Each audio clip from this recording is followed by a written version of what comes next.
My You made me laugh. My name is Judy and welcome to Brookvale Media Club. Perfect. Hi, it's Elena. Hi, it's Redmond. The practice run. You're there, he's here. I'm gonna walk in, say, can we get some teacher volunteers? You.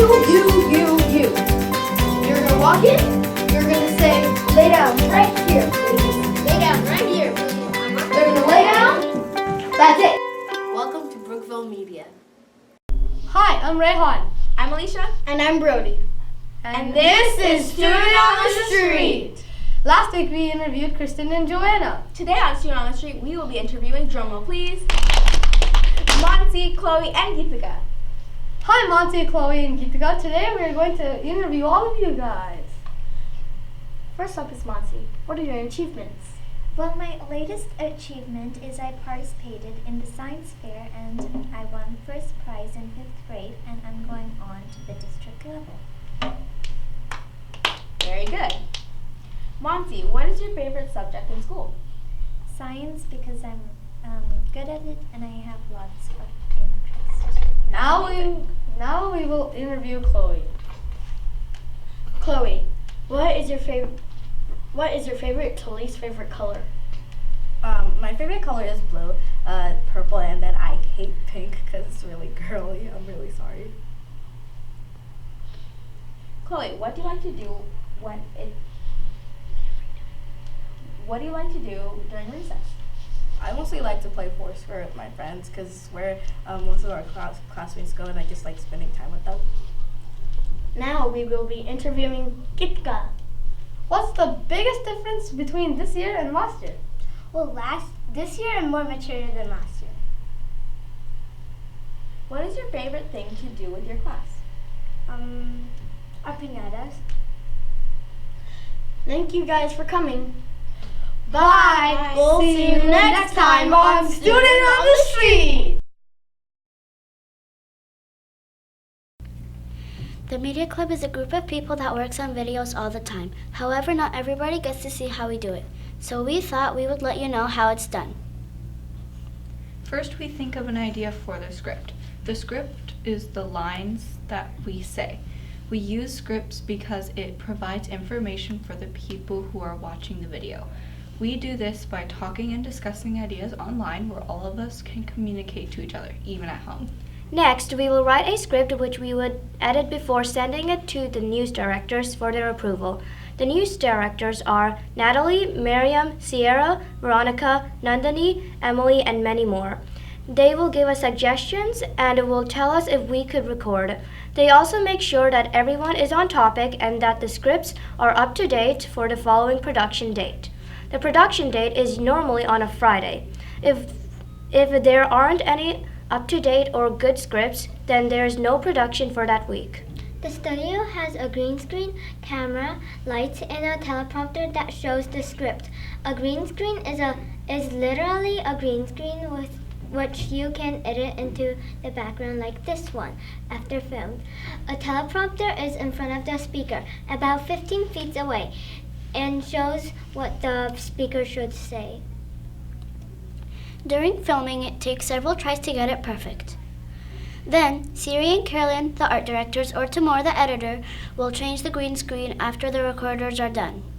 We then fill out a form to let the video editors know when to cut the video and what to turn the green screen into. The editor changes the green screen into different backgrounds and using special effects. And before it is edited, it looks like this. Then the news directors, people who oversee the media, will put in the schedule and decide what the media is placed into the production. After the video has been edited and all of the backgrounds have been added, all stories will be combined into one program. This is called post-production. Lastly, Mr. Babels, the editor, and the news directors show proof for the final errors. Then the links to our website are sent to our webmaster, Sierra, to publish on our school's website. Last, the video is uploaded to our YouTube channel. Well, those are some behind-the-scenes tips of how the Brookvale Media Project produces its episode. Cut.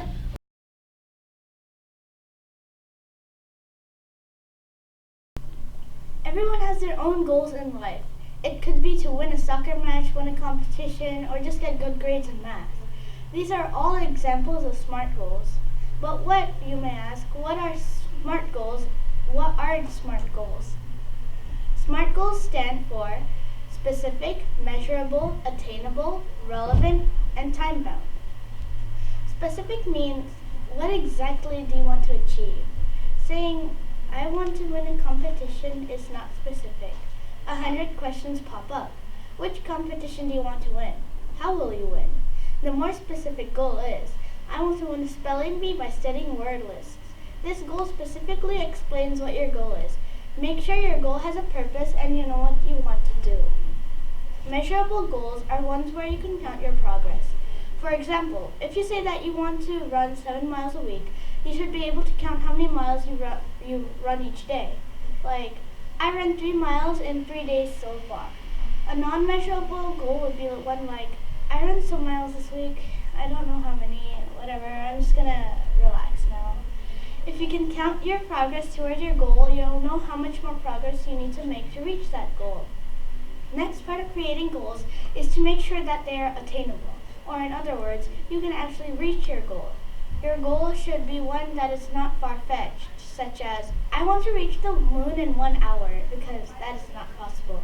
Unless you have some kind of spaceship that goes at 1,000,000 miles a minute. Even though nothing is impossible, it does help to keep your goals within reach. Relevant goals are important as well. A goal is relevant for the reason it is important to you. What effect will the goal have on your or others' life? For example, if you're playing team basketball, a relevant goal would be to win.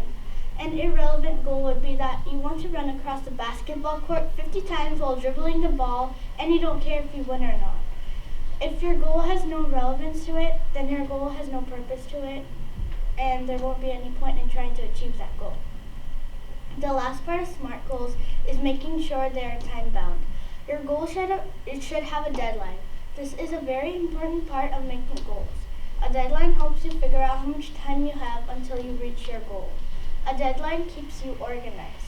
Without a deadline, it would be next to impossible to reach your goal because you would keep thinking that you have a lot of time to complete your goal. SMART goals are a good way to achieve something in life, big or small. It will give you a sense of satisfaction for actually doing something that you have always wanted to do. Remember what SMART goals stand for, and reaching your goal will be no trouble at all. Reach for the moon, because even if you miss, you'll land among the stars.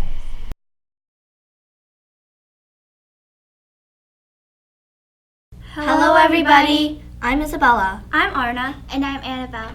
Today we'll be talking about book reviews for Harry Potter, Land of Stories, Out of My Mind, The Unwanted, and Fish in a Tree. We hope you enjoy it. Harry Potter is an amazing series to read if you are bored. It includes a lot of action and it's very interesting. If you like scary books, then Harry Potter is what you should read. It's also a very nice series to read if you're into magic, witchcraft, or wizardry. The Harry Potter series is written by J.K. Rowling, and there is also a very interesting story behind her. There are 8 Harry Potter books in total. Harry Potter and the Sorcerer's Stone was rated 4.46 stars on Goodreads, and I would rate it a 4.5. Harry Potter is a young orphan who lives with his aunt, uncle, and cousin, who treat him very badly. One day, when he turns 11, he gets a letter from Hogwarts, a school of witchcraft and wizardry, and he discovers that he is a wizard. He goes on a train to Hogwarts, and along the way, he befriends 2 people named Hermione Granger and Ronald Weasley, who become his best friends and help him on his journey to defeat a dangerous and evil force named Lord Voldemort. The Land of Stories is a great series to read if you're interested in fantasy, fairy tales, and adventure. Chris Colfer, the author of the series, has written 6 Land of Stories books. In my opinion, I would rate Land of Stories 5 out of 5 stars because it's filled with adventure and keeps you turning pages. The Land of Stories tells the tale of twins Alex and Connor. Through the mysterious powers of a cherished book of stories, they leave their world behind and find themselves in a foreign land full of wonder and magic, where they come face to face with the fairy tale characters they grew up reading about. Out of My Mind is another great book. I really recommend this book to anyone, 4.5 out of 5 stars. This book is about an 11-year-old girl, Melody Brooks, that has a disability called cerebral palsy. Her body does not cooperate with her, forcing her to sit in a wheelchair, and she cannot speak clearly. Throughout the story, she is made fun of and disliked by others. She hates not being able to communicate with her so-called friends and her parents. Later on, she gets a computer that helps her communicate with the regular 5th grade class. She even gets a chance to participate in a trivia. Melody then finds that she's out of the group, even though she's great at trivia. She faces a lot of challenges throughout this book and realizes that she's no different from ordinary kids despite her disabilities. The Unwanted is an amazing series to read if you're interested in magic and creativity. The author, Lisa McMinn, has also written the Wake trilogy, Dead to You, Crier's Cross, and the Vision trilogy. Lisa lives with her family around Phoenix, Arizona. I would rate The Unwanted 5 out of 5 stars because there's a very creative plot and it focuses a lot around friendship and trust. The Unwanted is about these twins named Alex and Aaron Stowe, who live in a world called Quill, ruled by High Priest Justine, where creativity and fun aren't allowed. If you do something relating to creativity or fun, it's called an infraction. Every year, there is an annual event called the Purge. During the Purge, High Priest Justine and her trusted governors decide if each kid should be wanted, necessary, or unwanted. Aaron and Alex Stowe get separated. The Unwanteds are sent to be executed at the death farm. When the Unwanteds get to the death farm, they find out that being an Unwanted is not what they expected. Read the whole series to find out what happens next. Personally, I think Fish in a Tree is a great book to read. If you liked Wonder, Fish in a Tree is kind of related to that because it connects to being disabled and being an outcast. I'd rate Fish in a Tree a 5 out of 5 star book. 6th grader Allie Nickerson has always dreaded school.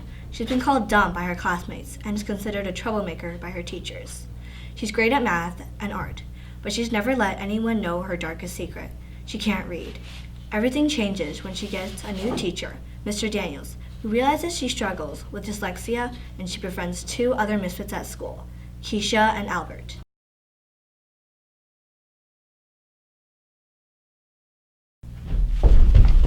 I heard you have riddles! That's right, they're on the Brookvale Media Club website. But remember, it's only for Brookvale students only, and you have to sign in with your Google ID. Can I get a prize? Yes, the first person to answer all the riddles correctly gets a shout out on the upcoming film production. A shout out? That's right, good luck! So I can be famous. Link in the description below.